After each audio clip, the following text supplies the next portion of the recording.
On the night of the Ashcroft Family Foundation's 25th anniversary gala, my father-in-law stood at the podium and spent 11 minutes making jokes about me. When I finally answered him, he went and walked across the floor and slapped me hard enough to split my lip in front of 400 guests and 3 live stream cameras. 400 people laughed. I got up off the marble, wiped the blood onto the inside of my wrist so it wouldn't show, walked out past the coat check, and made one phone call. Odile, it's time.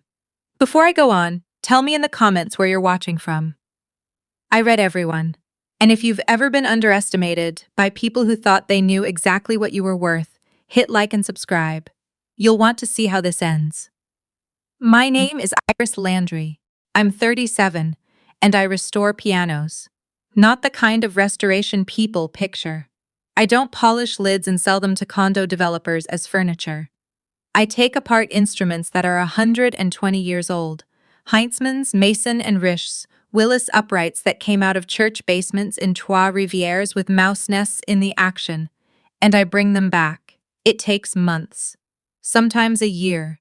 I work out of a leased bay in an old brick complex off Sterling Road in Toronto, with a space heater that doesn't work and a radio that only gets one station clearly.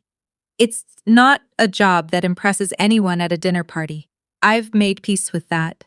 My husband was the opposite of me in every way that mattered and a few that didn't.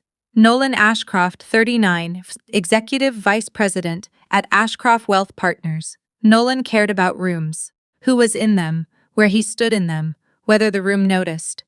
He owned 11 suits and could tell you the tailor for each one. He drove a car that cost more than my entire shop, tools included, and he kept it in a heated garage on Avenue Road like a horse. We'd been married 10 years that February. I want to say something honest here because I've thought about it a lot since. I loved him. Not the way you love someone in a movie. The way you love someone when you've watched them get food poisoning in a rental car outside Sudbury and you held their hair back on the side of Highway 69. That kind. Ordinary. Load-bearing. I thought it went both ways. That was my error, and I've stopped apologizing for it. The gala was at the Wexford, a converted bank building on King Street with a vaulted ceiling and a marble floor they polish until it looks like standing water. 25 years of the Ashcroft Family Foundation.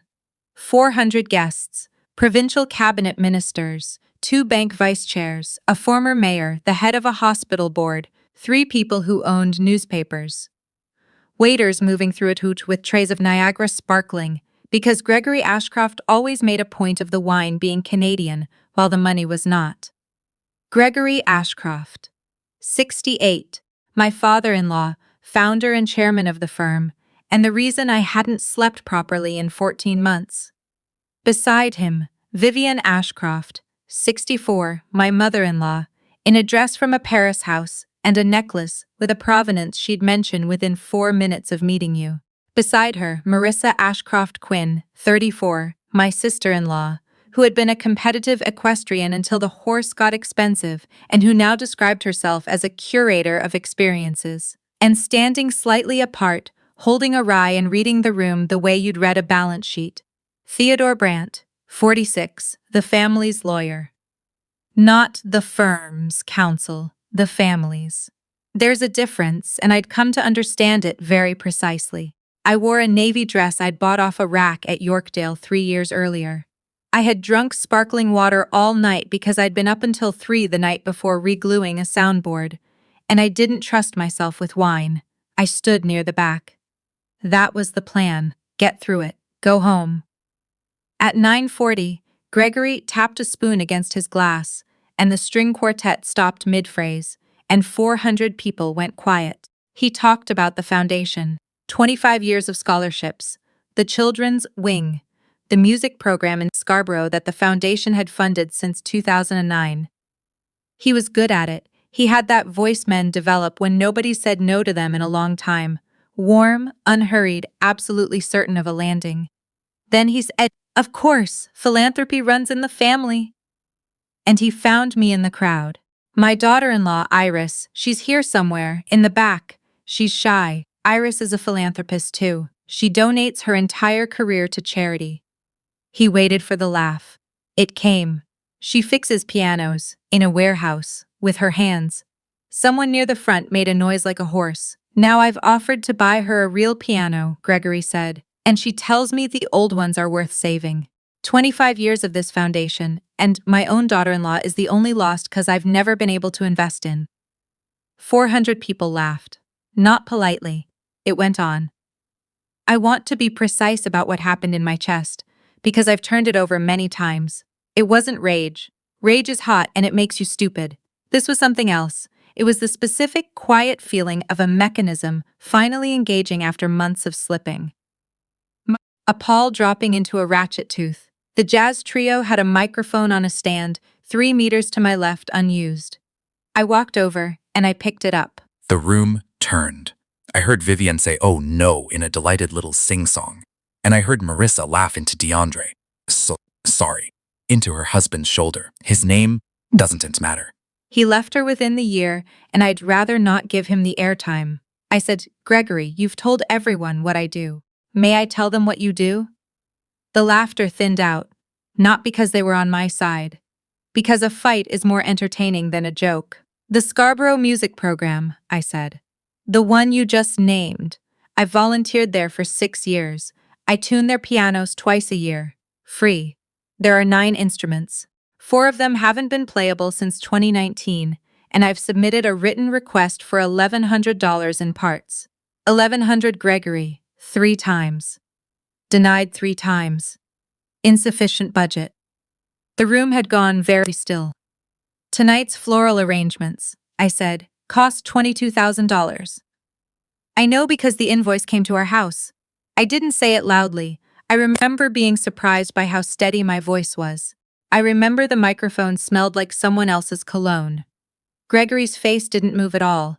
That was the thing about him. He never let you see the hitland. And then my husband was in front of me.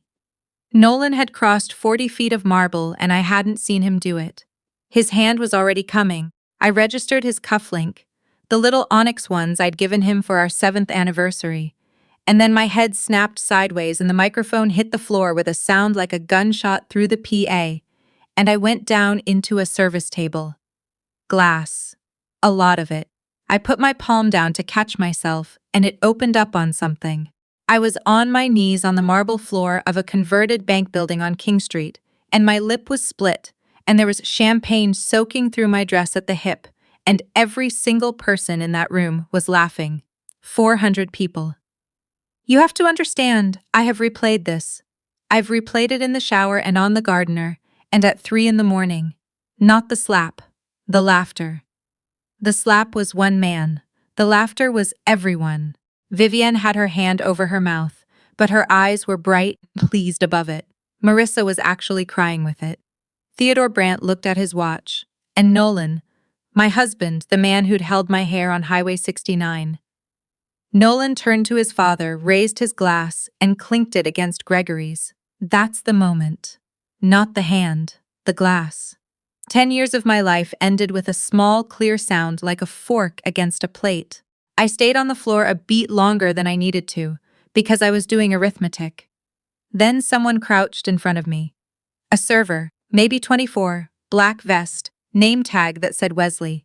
He had a folded linen napkin in his hand, and he was holding it out to me like it was the most normal thing in the world to hand a woman a napkin, while 400 people laughed at her. "Ma'am," he said. "Your hand." His was the only one. In a room with a former mayor and 2 hospital board chairs, and a woman who'd written a best-selling book about compassion, a 24-year-old on $20 an hour, was the only person in the building who moved. I've thought about that more than I've thought about Nolan. "Wesley Kutu," he said when I asked. He said it quietly, like he wasn't sure he should be talking to me. I took the napkin. I stood up on my own. Nobody stopped me on my way out. The laughter followed me all the way to the coat check, and it was still going when the doors shut behind me. The washroom on the mezzanine had marble walls and warm lighting designed to make wealthy women look 38 forever. I put both hands on the counter and looked at myself. Split lip. Left cheek already coming up red and going purple underneath. a crescent of glass in the heel of my hand, which I pulled out and dropped in the sink, and it made a tiny ringing sound going down. Blood on the navy dress where it wouldn't show. Blood on my wrist where I'd wiped it. -21 outside. February in this city gets into the marble somehow. I took out my phone. The screen had cracked in the fall, a hairline through the top corner. There was a number in it I hadn't dialed in 9 years. Not my father's. My father died when I was 26, and he was a high school shop teacher in Cornwall, who taught me to sharpen a chisel and left me $11,000 and a table saw. My mother was the one with the money, Simone Landry. She had been dead 6 years, and I had spent those 6 years being very careful never to mention her surname in the same sentence as the firm my husband worked for. That took work. It's amazing what people won't ask you about if you're quiet enough. Nolan had met her exactly twice. He'd found her tiresome. A small woman in a cardigan in a rented apartment in Outremont who did the crossword in pen, and asked him 3 consecutive questions about how the firm valued illiquid assets which he could not answer. He assumed she was nobody. He assumed I came from nothing because I acted like nothing. In 10 years, he never once asked what my mother had done for a living before she got sick. The number I dialed belonged to Odile Tremblay, 71 years old, a Montreal solicitor, who had been my mother's lawyer since 1988 and who had a voice like gravel under a wheel. My thumb sat over the button. I understood exactly what pressing it meant. It meant the end of the quiet life. It meant the workshop off Sterling Road and the space heater and the radio with one clear station. It meant I would stop being a woman who fixes pianos. I looked at my face in the mirror one more edges. I looked at my face in the mirror one more time. No assistant, no service. A voice immediate, dry as a struck match, Iris. 9 years collapsed like a card table. I didn't tell her about the gala. I didn't tell her about the slap, or the glass, or my husband raising his drink. I said 4 words, Odile. It's time. There was a silence on the line about 2 seconds long, and then she said, do not go home. I went home. Of course I went home. I've never been good at instructions. The house was in Rosedale, 3 stories, red brick, a maple out front that dropped keys all over the walk every May and that Nolan hated. It was, on paper, jointly held. The lights were on in the front room. There were boxes in the entryway, 6 of them, the cardboard kind with the flaps that fold into each other, and my clothes were in them, not thrown in, folded. Somebody had folded my clothes. The boxes were taped, and on the tape, in silver marker, someone had written a date. The date was 2 days before the gala. I stood in my own front hall in a blood-stained navy dress and did the arithmetic again, and it came out the same as it had on the marble floor. Theodore Brandt was sitting in the front room in an armchair with a leather folder open on his knees. Nolan stood by the window, not looking at me. He had changed out of his dinner jacket. That detail bothers me more than it should. The man had gone home and changed his shirt. Iris, Brandt said. Sit down. I stayed standing. He didn't care. He adjusted his cuffs and he began. You humiliated Gregory tonight in front of 400 people at an event that exists to raise money for children. He let that sit. You've become a liability to a family that has been extremely generous to you. Your tenure here is concluded. He slid the folder across the coffee table. That's what it's titled anyway. It's actually a marriage contract, executed retroactively, that limits your equalization claim under the Family Law Act, $60,000. Which is, frankly, a gift. 4 pages. Then I asked him, and I remember choosing my words the way you choose a screwdriver by fit. I asked him exactly how he intended to enforce a marriage contract signed after the fact by only one party. Brandt smiled. I have seen a lot of ugly things. That smile is in the top 3. It wasn't cruelty, it was appetite. Because you're not going to fight it, he said. You can't afford to. Let me explain what the last 14 months have looked like. And he told me. He was proud of it. That's the part people don't believe when I tell the story. That a lawyer sat in a house in Rosedale and walked a woman with a split lip through his own fraud, line by line, because he wanted her to appreciate the craftsmanship. 14 months earlier, my restoration business had incorporated. Nolan had recommended an accountant. The accountant had recommended a corporate structure, 3 numbered Ontario companies, holding what were described as commercial real estate interests in the Hamilton area. Every invoice I'd collected, every church organ, every estate Heinzman, every insurance job, had gone into a joint account, and out of that joint account into the numbered companies, and out of those companies as intercompany loans that were designed on paper to default. The money didn't vanish. Brant was very clear on that. It was restructured. It came to rest in an irrevocable trust settled in Barbados, of which the beneficiaries were Nolan Ashcroft and any issue of his body. Not mine. We didn't have children. He'd been very patient about that. I'd thought it was kindness. So you see, Brant said, there is no net family property to equalize. On paper, Iris, you have contributed nothing to this marriage for over a year. You've operated a business at a consistent loss. $60,000 is not a settlement. It's charity. He tapped the folder. The foundation is very good at charity. Nolan spoke for the first time. He said, I told them you'd take it. 10 years. And what he had to say to me, in the front hall of the house we bought together, with my clothes folded into boxes dated before he decided to hit me, was I told them you'd take it. Here's what I said. I said, Theodore, who is the settler of the Barbados Trust? He blinked. It was the first time all night that anything had happened on his face. Because, I said, you told me the beneficiaries. You didn't tell me the settler, and you didn't tell me who holds the power to appoint and remove the trustee. The room got very quiet.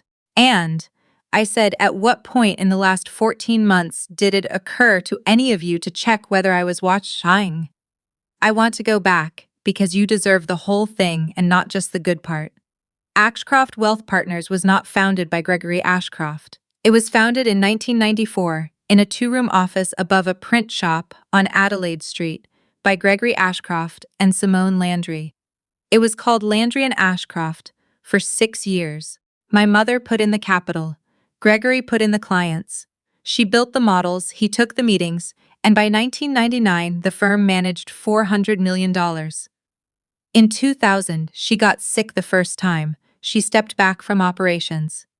Gregory renamed the firm. She let him. She thought a name was a name.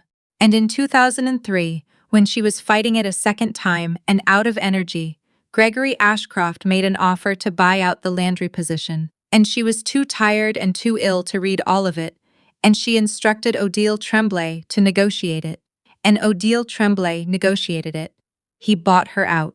That was true. He bought out every one of her Class B non-voting shares, every last one, for a sum that seemed enormous in 2003, and paid for 11 years of treatment.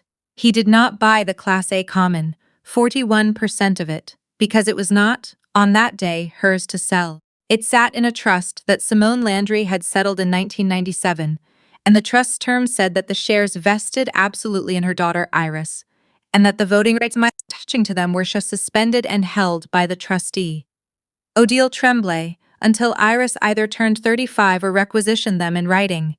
I turned 35 2 years before that gala. Flint. I didn't requisition them. I fixed pianos. You want to know why? Everybody wants to know why. Because my mother sat me down in that rented apartment in Outremont, doing the crossword in pen, and told me that money is a tool, and a tool in the hands of someone who doesn't need it is the safest place in the world for it to be. She said, don't touch it until you have to. She said, the day you touch it, you'll find out who everyone actually is. She said, it's an expensive way to find out. And I said, sure, Maman, and then I went and married one of them. She met Nolan twice. She asked him 3 questions about illiquid asset valuation, and he couldn't answer them. And after he left, she said one thing to me. She said, il est joli. He's pretty. She never said another word about him. She was dead in 8 months. She left me 41% of a company worth $2.2 billion and a photograph of the two of us at Sandbanks in 1993, and Nolan Ashcroft came to the funeral and stood at the back on his phone. So no, I didn't know they were stealing from me for 14 months. I knew for 11 of them. Odile called me on a Tuesday in April to tell me my numbered companies had filed something strange, and I drove to Montreal that weekend, and she put a folder in front of me at her kitchen table, and I sat with it for 2 hours and did not cry. And then I said, let them. Because a marriage contract you refuse to sign is a fight, but 14 months of wire transfers into a Barbados trust, with a lawyer's fingerprints on everyone, that isn't a fight. That's a file. Every month I let another invoice go into that joint account. Every month I said nothing at dinner. In November, my husband bought me a bracelet with my own laundered money, and I wore it to his mother's birthday. In January, I told him the shop had had a bad quarter, and he touched my cheek, that same hand, and said, maybe it's time to think about whether the hobby is worth it. 11 months. People ask if I feel bad about that, if it was cold. And what I say is, he had 10 years to ask me one question about my mother. 1. He never did. He wasn't curious about me. He was never once curious about me. There is nothing colder than that. I did not go to the boardroom first. That came later, and I'll get there. I went to 53 Division on Eglinton Avenue at 4:15 in the morning, with a split lip and a hand wrapped in a linen napkin that had the Wexford's monogram on it, and I sat in a plastic chair under a fluorescent light, and I reported an assault. Section Text 2266 of the Criminal Code. It isn't complicated. He hit me. 400 people saw it. And the Ashcroft Family Foundation, in its commitment to transparency for its donor community, had live-streamed its own gala on 3 cameras with an audio feed off the podium mic, and archived it, and the archive was on a server that a 24-year-old server at the Wexford named Wesley Coutu could tell me the name of, because he'd helped the AV crew load in. The constable took my statement. She asked if I had somewhere safe to stay. I said I did, and I didn't, and I slept 4 hours in the back of my van at the shop with the space heater running off an extension cord. That's the part nobody puts in the story. The van. The extension cord. Being worth $900 million on paper and sleeping in a van because you don't want to explain your face to a hotel clerk. The next Monday, Odile Tremblay filed 3 things before 9 a.m. The first was a requisition, under Section 105 of the Ontario Business Corporations Act, signed by the holder of 41% of the issued voting shares of Ashcroft Wealth Partners, Inc., demanding that the directors call a special meeting of shareholders to consider the removal of Gregory Ashcroft as a director and chair. The second was a referral to the Ontario Securities Commission concerning the use of client omnibus accounts. The third was a complaint to the Charities Directorate of the Canada Revenue Agency, attaching 6 years of the Ashcroft Family Foundation's own T3020 filings, which had been public the entire time, and which nobody had ever bothered to read against the Foundation's bank records, because nobody bothers. The Foundation had disbursed 3.1% of its assets in a year, when the required disbursement quota was 5%. The difference had gone to consulting fees. The consultant was a numbered company. The numbered company had one director, Theodore Brandt. Before I take you into that boardroom, and I promise you we're going there, and I promise you what happened in it was not what anyone expected, least of all me, do me a favor. Comment below and tell me where you're listening from tonight. It matters more than you'd think. And if you've made it this far, subscribe, because the last thing I did in that room is the part I still think about. Now, Bloor Street. 2 days after the requisition, Vivian Ashcroft and Marissa Ashcroft Quinn went shopping. I know this because I have the incident report, because the store eventually sued the family, and because Marissa herself described it on a podcast 18 months later in a voice you could have used to sand a floor. Beaumont and Vale occupies a corner near Bay, the kind of place where the doors are opened for you, and there's a scent in the air that costs $80 a candle. Vivienne had heard from 3 separate people that there were rumors. Vivienne's response to rumor was always the same. be seen spending. They spent 4 hours. A coat, 2 handbags, 7 silk scarves, vintage, the kind Vivienne collected, and kept in tissue in a cedar drawer. $41,600. The salesman's name was Francois, and he had worked that floor for 19 years, and he was, by every account, unfailingly kind. He ran Vivienne's card. The terminal made a sound. He ran it again, apologizing, blaming the machine. He ran it a third time, declined. Marissa laughed and pushed her own card across the glass, and I want you to picture that. The confidence of a woman handing over a card she has never once had to think about. And Francois ran it, and the terminal made the same sound, and the little light went red. Declined. "I'm very sorry, ladies," Francois said. He said it clearly. Not cruelly, clearly. "Both of your primary accounts have been declined by the issuer. Is there another form of payment you'd like to provide?" Bloor Street on a Wednesday afternoon in February. 6 other customers on that floor. 2 of them knew Vivienne by name. One of them was on the board of the hospital foundation. Vivienne went the color of paper. She picked up her card with a hand that would not hold still, and she said, "This is absurd. Gregory is meeting with the bank this morning. I'll have this corrected in 10 minutes, she called him. It rang and went to voicemail.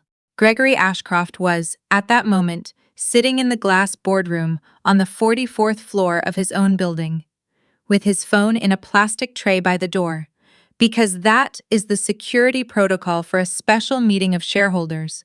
And he had not been able to get anyone at the bank on the phone for 2 days, because the accounts had not been frozen by a bank. They had been frozen by the OSC. Marissa's called Brandt. He answered on the second ring, crossing the lobby of his firm on Adelaide Street, 3 floors above, where my mother and Gregory Ashcroft had started a company in 1994. "Theodore, you need to fix the—" "Marissa," he said, "I have to go." He hung up on her because 2 people from the Law Society of Ontario were standing at the reception desk asking for his by name. Vivienne and Marissa left the 7 scarves on the counter. They were still folded in tissue. They walked out onto Bloor Street in February with nothing, and the doors were opened for them on the way out, because they always are. The boardroom is on 44, glass on 3 sides, and on a clear day you can see Rochester as a smudge on the far side of the lake. The table is petrified wood, and told the story of buying it to everyone who ever sat at it. I want to tell you what I was wearing, because it's the only vain thing in this whole story, and I'm keeping it. Charcoal suit, made for me, the first item of clothing I have ever owned that was made for me. I paid for it with money from the trust. It cost more than my van. My hand was still bandaged. Odile Tremblay sat on my right, 71 years old, in a cardigan, with a fountain pen and a legal pad and no laptop. To her right, a partner from a Bay Street firm, whose hourly rate I have chosen to forget. Down the length of the table, Gregory, Nolan, 2 independent directors who had already told me privately they would vote with me and who I have never respected since. 2 chairs empty. Theodore Brandt stood at the door because he was no longer entitled to a seat. Gregory looked at me and I swear to you, he still thought he could win. "Iris," he said in the podium voice, "sweetheart. Whatever Nolan did, whatever happened at the gala, this is not the way to handle a family matter." I said, "This isn't a family matter, Gregory. This is a shareholders' meeting. I've requisitioned it. Odile, please read the resolutions." She read them. Her voice never went. "Ashcroft as a director, removal as chair. Appointment entering item, appointment of an interim board, retention of forensic accountants. Referral of the intercompany loan program to counsel for the corporation," which was no longer Theodore Brandt. Gregory said, "You hold no voting shares. Your mother sold out in 2003. I have the agreement." Odile Tremblay slid a document across 9 feet of petrified wood. She said, "You have an agreement for the Class B. I drafted it. You signed it in my office on the 11th of June, 2003, at 4 in the afternoon, and you did not read past page 11, and I let you not read past page 11. And I have thought about that afternoon every year since, with a great deal of satisfaction. Gregory read page 12. I watched a man of 68 understand in about 4 seconds that a woman who had been dead for 6 had beaten him. A scene seconds. He put both hands flat on the table. He said something I didn't catch. The independent directors looked at their notepads. One of the empty chairs belonged to a man who had resigned by email at 6 a.m. and CC'd his lawyer. Nolan's started talking. I don't remember most of it. It came out of him in a rush, the way water leaves a bath. He said he'd been under pressure. He said Brandt had structured everything and he'd only signed where he'd. He said his father had made him do it. He said we could fix this, that we'd been happy, that he remembered Sandbanks. He actually said Sandbanks, my mother's photograph, a place he'd been to once, and complained about the bugs. And then he came around the table, and he went down on his knees on the slate floor in front of my chair. 44th floor. Whole city out the window behind him. He was crying. Really crying, the ugly kind, and there was a piece of me, small, and I'm not proud of it, that was glad. I stood up. The room stopped. The heels of my shoes on that slate floor made a sound like a metronome, and I heard every single click of it. I stopped 2 feet from him, and Nolan Ashcroft, my husband, closed his eyes and turned his face slightly and lifted his chin. He thought I was going to hit him. He had spent 39 years in rooms where the person with power hits the person without it, and now the arithmetic had flipped, and he was doing what he had always done, which was to assume everyone else was him. I looked down at him for what Odile later told me was 11 seconds. Then I said, and I said it quietly, so that he had to stop breathing to hear it. I spent the last 2 weeks imagining this. I want you to know that. I've imagined putting you on the floor in front of your father and your board and letting you bleed on this stone the way I bled on the marble at your foundation's gala. He made a sound. But if I hit you, I said, then for the rest of your life you get to tell people that we hit each other, and that's the only thing left that you want. I put my hands in my pockets. So I'm not going to touch you, Nolan. I'm going to sit down. And then a judge is going to do it. Slowly, legally. In a courtroom with a transcript, and it will be on a record that follows you into every job interview, every rental application, and every first date for the rest of your life. Then I walked back to the head of the table, and I sat down and I said, Odile, call the vote. We voted. I want to talk about the 400. Everyone always wants Nolan. Nolan's easy. Nolan pleaded not guilty and lost because there were 3 camera angles, and he was convicted under Section 266 and given a suspended sentence and 18 months probation, and a criminal record that will not be eligible for a record suspension for 5 years after the end of that probation. He was terminated for cause, which cost him his deferred compensation. He lost the house because the Barbados Trust unwound, and the CRA took the position that the whole structure was a sham. And when a trust is a sham, the assets were never in it. And if the assets were never in it, they're mine. Fine. Good. He's not interesting. The 400 are interesting. Because a slap is one man's hand, but laughter is a decision made 400 separate times in the space of 2 seconds, and every single one of those people went home that night and slept. The Foundation's livestream archive was, per its own donor transparency policy, publicly accessible. I didn't have to leak anything, I just didn't take it down. I was on the interim board by then. It stayed up. 2 of Canada's largest banks withdrew their sponsorship within 11 days. The hospital foundation chair resigned. A partner at a national law firm had his name quietly removed from a judicial appointment shortlist, and I know this because he wrote me a 4-page letter about it, which I did not answer. A woman who had written a best-selling book about compassion, you can see her, at 4112 in the archive, laughing with her head thrown back, canceled a speaking tour. They wrote to me. So many of them wrote to me. We didn't see what happened. It was loud. We were laughing at something else. 400 people, and not one of them was laughing at me. What a remarkable coincidence. Only one person in that room moved, and I hired him. Wesley Kutu is 26 now.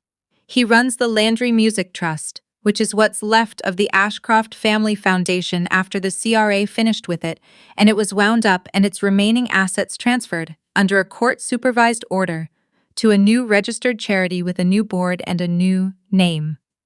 He was a server. He'd finished 2 years of a social work degree at Ryerson before the money ran out, and he stopped. He is now functionally the best administrator I've ever worked with, and last spring he told a room of donors that the only qualification he had for the job was that he'd once handed a woman a napkin. Gregory Ashcroft was permanently prohibited by the OSC from acting as a director or officer of any reporting issuer. He is 69, and he lives in a rental in Oakville. He has never contacted me. Vivian and Marissa lost the house in Rosedale, the real one, the one on the ravine, to the bank. They live in a 2-bedroom in Etobicoke. Vivian sells things.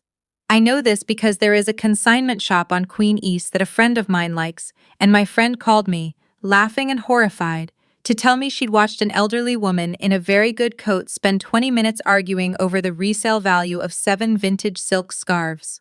7. She'd gone back for them. Theodore Brandt's license was revoked by the Law Society of Ontario. He is awaiting trial on fraud over $5,000 in laundering proceeds of crime. He works, currently, as a law clerk at a firm in Whitby, doing document review for lawyers half his age, and me. The old Ashcroft building on Adelaide got sold, the lobby of it. Marble, terrible acoustics, an atrium 4 stories high that nobody ever used for anything, is now the Landry Conservatory. It's free. 11 pianos. Any kid in the city can book a room, and there is a waiting list, and I am working on that. There's a 1902 Heinzmann upright in the atrium. I spent 9 months on it. New pin block, new bridle straps, the soundboard reglued by hand at 3 in the morning in a leased bay off Sterling Road, back when I was married to a man who called it a hobby. Anyone can play it. There's a sign that says so. Last October, at the opening, a reporter from the Star asked me the question everyone asks.